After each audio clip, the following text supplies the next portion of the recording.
اعوذ باللہ من الشیطان الرجیم بسم اللہ الرحمن الرحیم اسلامک وظائف چینل کے تمام ناظرین کو السلام علیکم ورحمۃ اللہ وبرکاتہ۔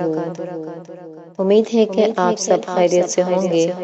آج میں جو آپ کو وظیفہ بتاؤں گی اس کے لیے ضروری ہے کہ آپ پانچوں وقت کی نماز کی پابندی کریں اور کبھی بھی کسی کی دل آزاری نہ کریں، دل و جان سے قرآن و سنت پر عمل کریں اور اپنے جائز خواہشات کے حصول کے لیے ہی وظائف سے رجوع کریں۔ آج کا وظیفہ شروع کرنے سے پہلے اگر آپ نے ہمارا چینل سبسکرائب نہیں کیا تو سبسکرائب کر لیں اور بیل آئیکن پر پریس کر دیں تاکہ ہماری ہر نئی آنے والی ویڈیو آپ تک آسانی سے پہنچ سکے۔ آج ہم سورہ انشقاق کی فضیلت اور وظیفے کے بارے میں جانیں گے۔ ڈیلیوری کے لیے یہ سورت بہت مفید ہے۔ اس سورت کو لکھ کر عورت کے بازو پر باندھ دیں تو آسانی سے ڈیلیوری ہو جائے گی۔ اس کے علاوہ یہ آیت خون کی کمی کو بھی پورا کرتی ہے۔ اگر حاملہ عورت اس سورت کو کثرت سے پڑھے تو اس میں خون کی کمی نہیں ہوگی۔ اگر بچہ الٹا ہو اور ڈاکٹرز آپریشن کا بتا دیں تو دونوں میاں بیوی کو چاہیے کہ وہ کثرت کے ساتھ اس سورت کی تلاوت کریں۔ انشاءاللہ بچہ سیدھا ہو جائے گا اور آپریشن بھی نہیں ہوگا۔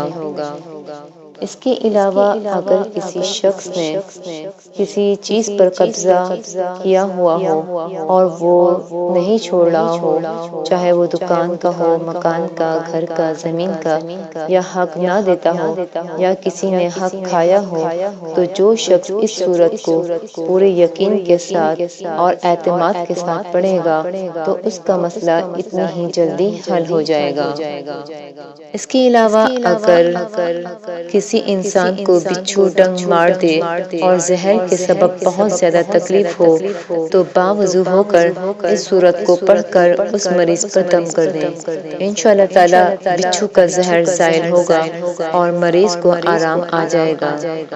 اس کے علاوہ جو شخص قبر کی تنگی سے ڈرتا ہو تو وہ شخص ہر وقت اس سورت کی تلاوت کرتا رہے تو اس کو انشاءاللہ قبر کی تنگی نہ ہوگی اور قبر جنت بن جائے گی اور یہ سورت قیامت کے دن اس کی بخشش کروائے گی۔ اگر کوئی بچہ بہت زیادہ روتا ہو تو اس سورت کی تلاوت کر کے اس بچے پر دم کر دیں۔ انشاءاللہ بچہ بڑے سکون کے ساتھ سو جائے گا۔ اگر کسی کا کھانا ہضم نہ ہوتا ہو یا بد ہضمی کی شکایت ہو یا کسی کے معدے میں کوئی پرابلم ہو تو اس آیت کو پڑھ کر عرق گلاب پر دم کر لیں، پھر ہر کھانے کے بعد ایک چمچہ پی لیں۔ انشاءاللہ بد ہضمی نہیں ہوگی۔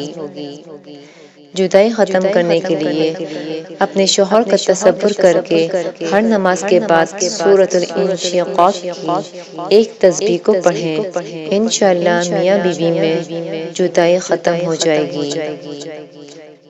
ویڈیو اچھی لگے تو لائک کریں، شیئر کریں اور ہمارے چینل کو سبسکرائب کریں۔ ملتے ہیں ایک اور نئی ویڈیو کے ساتھ، جب تک کے لیے اللہ حافظ۔